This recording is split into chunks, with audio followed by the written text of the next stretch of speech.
जय श्री कृष्णा। राधे राधे। चैत्र मास के शुक्ल पक्ष की एकादशी का नाम कामदे एकादशी है।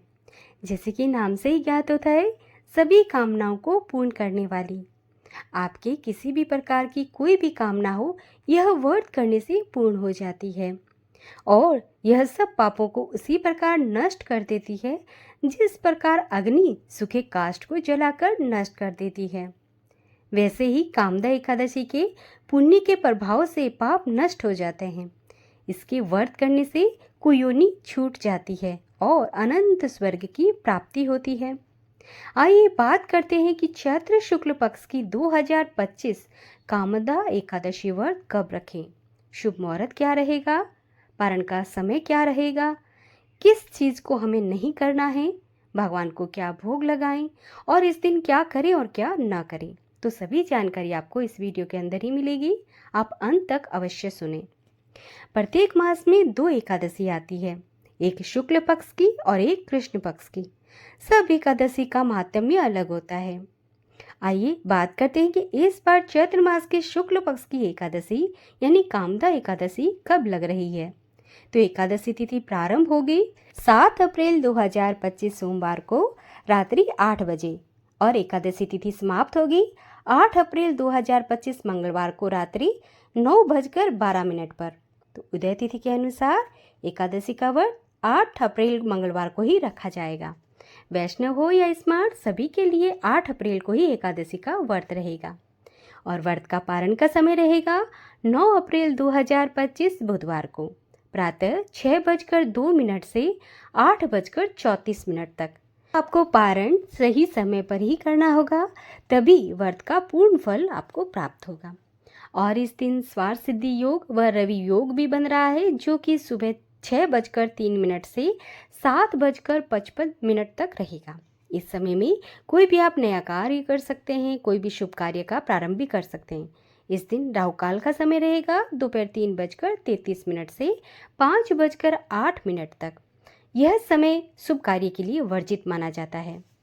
अब जानते हैं व्रत की विधि। एकादशी व्रत का नियम है 3 दिन का, तो वो होता है 10वीं तिथि से प्रारंभ हो जाता है। 10वीं तिथि को आप चाहें तो एक समय भोजन कर सकते हैं और अगर ऐसा न कर पाएँ तो आप भोजन करें 2 समय या 3 समय, मगर चावल न खाएं और रात्रि के समय हल्का भोजन करें तो बहुत ही अच्छा, वरना आप दूध ले सकते हैं, फलाहार कर सकते हैं। इस तरह से आप भी 10वीं तिथि को अपना पालन कर सकते हैं।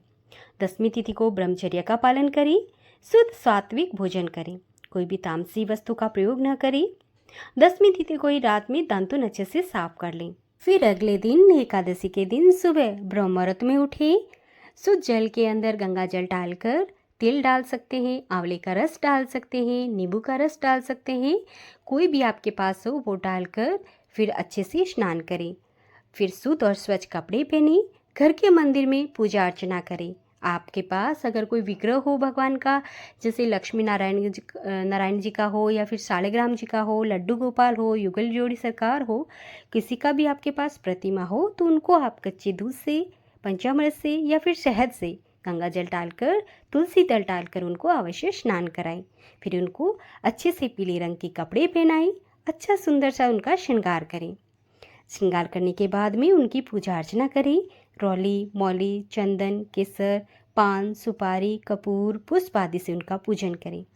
भोग में उनको अच्छे से भोग लगाएं। आप नैवेद्य का भी भोग लगा सकते हैं। नैवेद्य में आप कोई भी, जैसे कि फल फ्रूट का लगा सकते हो, आप सूखे मेवे का भोग लगा सकते हो, वो न हो तो आप माखन मिश्री का भी भोग लगा सकते हो, मगर ध्यान रखें कि उसके अंदर आपको तुलसी दल अवश्य डालना है।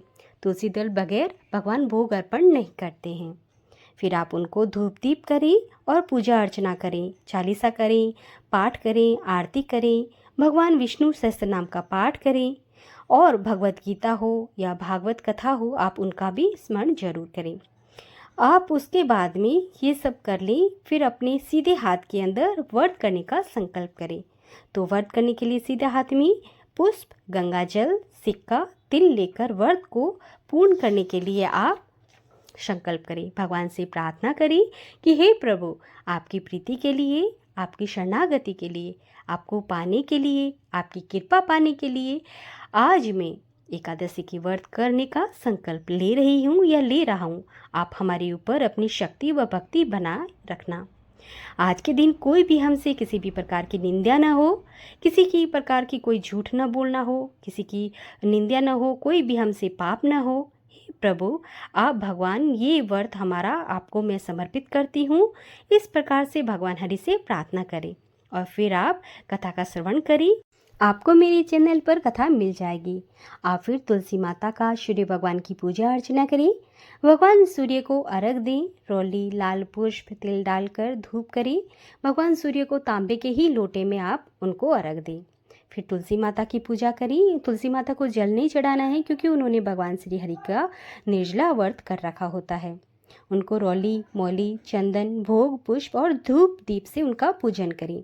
हरि नाम का कीर्तन करते रहें। अगर आपने दीक्षा ले रखी है तो आप गुरु मंत्र का उच्चारण करें, नहीं तो आप भगवान हरि का कोई भी नाम स्मरण करते हुए आप पूजा करें। फिर आप जितना सामर्थ्य हो इस प्रकार से अपने व्रत को पूर्ण करें। आप व्रत को दूध से, फल से, एकादशी प्रसाद से जैसे सिंगाड़ा, राजगिरी या कुट्टू के आटे के बने हुए पदार्थ अपने व्रत को पूर्ण करने में ले सकते हैं। यथाशक्ति सामर्थ्य के अनुसार आप अपने व्रत को पूर्ण करें। एकादशी को हो सके तो संतों का दर्शन करें। आपके पास मोबाइल है, यूट्यूब के अंदर बहुत सारे संतों के प्रवचन होते हैं, आप उनका श्रवण करें। ब्राह्मणों को दान दें। मंदिर है पास में तो आप उनका दर्शन अवश्य करें। फिर संध्या के समय में घर में धूप दीप करें। तुलसी माता के आगे घी का दीपक प्रज्वलित करें और हरि नाम का स्मरण करते रहें। फिर अगले दिन आप सुबह जल्दी उठकर स्नान करके अपने घर के मंदिर में पूजा अर्चना करें। अपने पारण को करने से पहले सीधा निकाल लें। या तो आप शुद्ध सात्विक भोजन बनाकर भगवान को भोग लगाकर वैष्णव या ब्राह्मण को खिला सकते हैं। अगर ऐसा न हो तो सीधा निकाल कर रख लें, जो कि किसी मंदिर में या ब्राह्मण को जब भी व्यवस्था हो उनको दे दें। दक्षिणा अवश्य दें। फिर सही समय पर यानी पारण के समय में ही अपने व्रत का पारण करें। इस प्रकार से आप अपनी एकादशी का व्रत पूर्ण करेंगे। इस दिन यथाशक्ति आप दान करें, गायों की सेवा करें। गायों को हरा घास, गुड़, चारा जो भी आपके पास व्यवस्था हो आप वैसी उनकी सेवा करें। और जो ज़रूरतमंद है उनकी भी आप अवश्य उनको जैसी यथाशक्ति हो आप दान करें। इस प्रकार से हम अपने एकादशी का व्रत पूर्ण करेंगे। अगर आपको जानकारी पसंद आई हो तो आगे आप जरूर शेयर करें और कमेंट बॉक्स में हमें राधे राधे अवश्य लिखें। हरे कृष्णा, राधे राधे।